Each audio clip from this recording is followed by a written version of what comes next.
How is life in Iran? People are actually not aware about this. However, whatever the media shows, we rely upon. The Western media does only show one side of Iran, which causes a large amount of people to see Iranians themselves as religious fanatics. The daily life in Iran for the average middle class individual is almost exactly like the daily life of middle class people all over the world. Iranians have kids and a job, and they spend their time working or with their kids or on vacation. The religious ones, which are the majority, do attempt to live their lives the way the Quran has said. But there are also many people who do not abide by these rules. They are not persecuted, just like how people of other religions are not persecuted in Iran.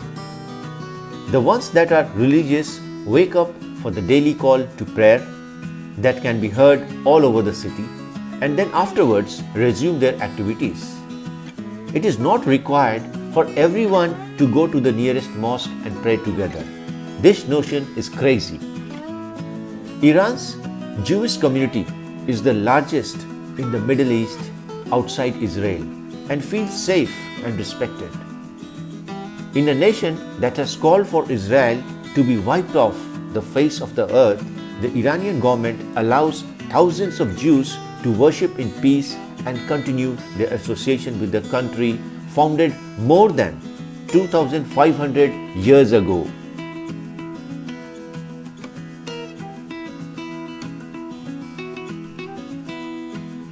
The dress code is probably what is the strangest aspect to most Westerners.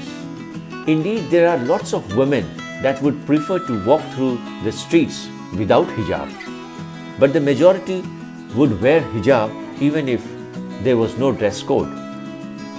Not all Iranian women are oppressed in regards to hijab. This is what shopping looks like in Iran. On your way home, you usually stop by and pick up something.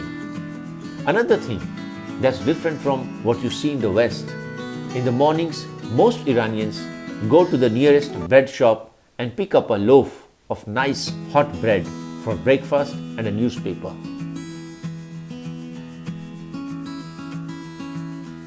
Kids are often found running and playing around the streets. Hijab is not compulsory for them till the age of 9. However, many parents start young, so for them to be able to adapt to the hijabi lifestyle easier.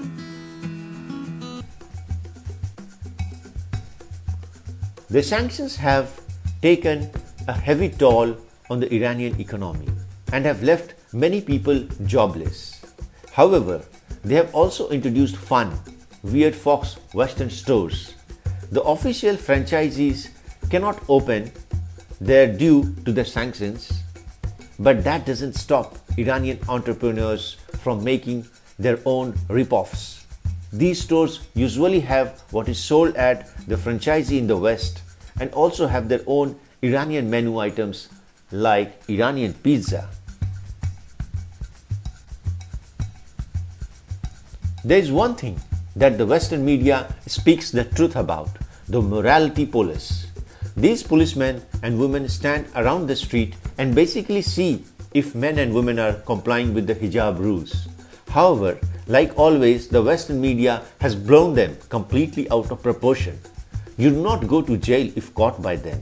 Most of the time, if you are caught, you are either given a warning and they ask you to fix your hijab if you do not comply, or if you are really off the hook.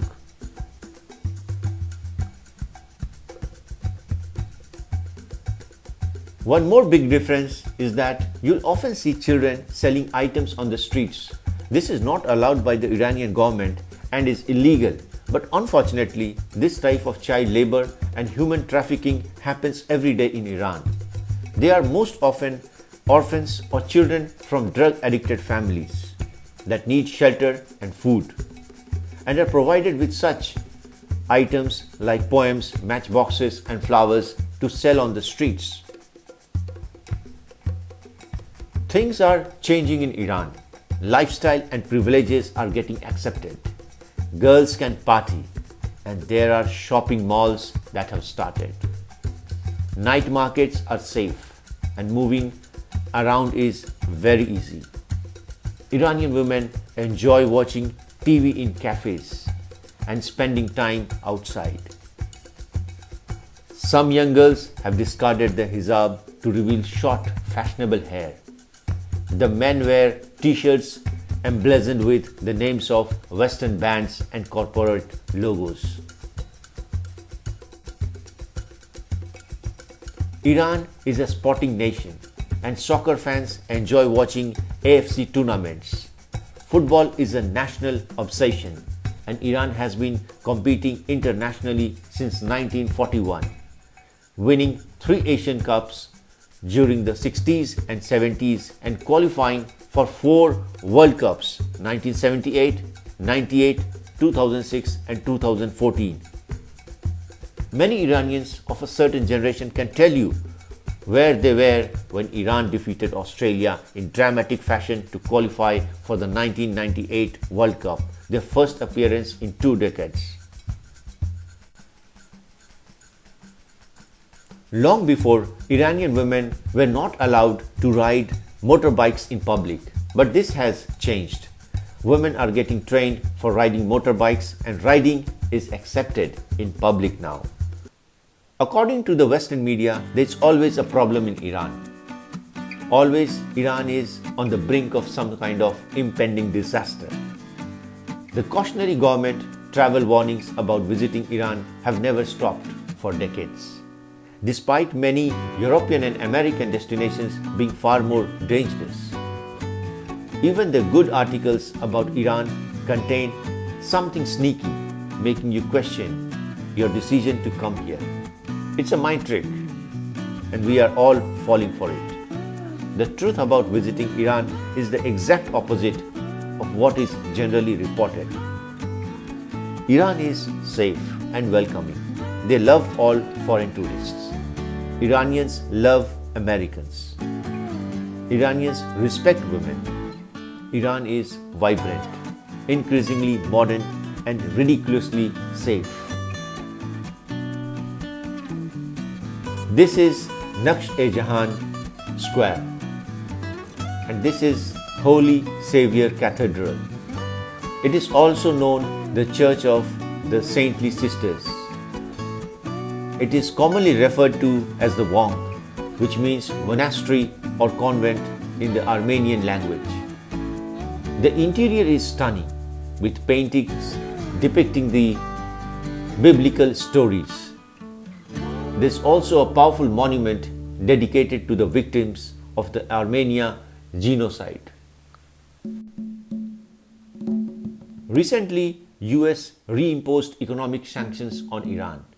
President Donald Trump has withdrawn from the nuclear deal negotiated between Iran and the world powers in 2015. The immediate impacts of sanctions on Iranian economy are apparent.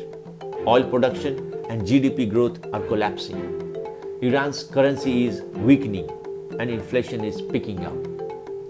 Longer-term impacts remain to be seen, including how partner countries adapt to forceful unilateral action by the United States and the role of the dollar as world's vital reserve currency. The International Monetary Fund forecasts the Iranian economy will contract by 3.6% in 2019. On November 4, 1979, student followers of Ayatollah Khomeini sent shock waves across America when they stormed the US embassy in Tehran. The US diplomatic mission has been defunct, and the building has not been used by the US since 1979.